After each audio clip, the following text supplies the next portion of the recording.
اعوذ باللہ من الشیطان الرجیم، بسم اللہ الرحمن الرحیم، ربی یسر ولا تعسر وتمم بالخیر۔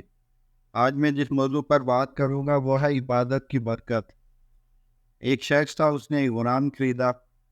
غلام نے مالک سے کہا کہ اے آقا، میں آپ سے 3 شرطیں چاہتا ہوں۔ پہلی شرط یہ ہے کہ جب نماز کا وقت آ جائے تو مجھے نماز سے نہ روکیں۔ دوسری شرط یہ ہے کہ آپ مجھ سے صرف دین کو خدمت لیں، اور تیسری شرط یہ ہے کہ میرے واسطے ایک کوٹری مقرر کر دیجئے کہ میرے علاوہ دوسرا اس میں نہ داخل ہو سکے۔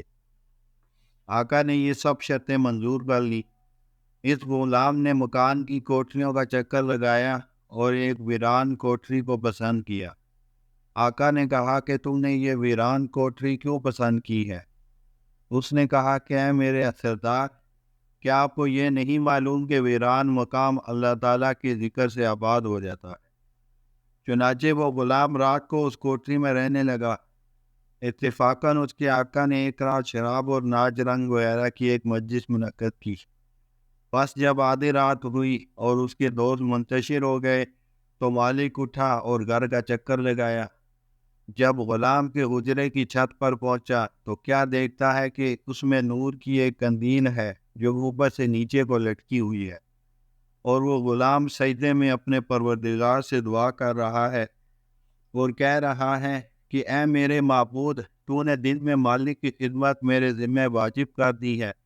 اگر میرے ذمہ یہ خدمت نہ ہوتی تو رات دن صرف تیری ہی خدمت میں مشغول رہتا، یعنی عبادت میں مصروف رہتا۔ اے میرے رب، تو مجھے معذور رکھ۔ مالک طلوع صبح تک اس منظر کا نظارہ کرتا رہا۔ اس کے بعد وہ قندیل آسمان پر چلی گئی اور چھت بند ہو گئی۔ مالک نے اپنی بیوی سے یہ واقعہ بیان کیا۔ جب دوسری رات آئی تو مالک اور اس کی بیوی حجرے کی چھت پر پہنچے، دیکھا کہ قندیل لٹکی ہوئی ہے اور غلام سجدہ اور مناجات میں مشغول ہے۔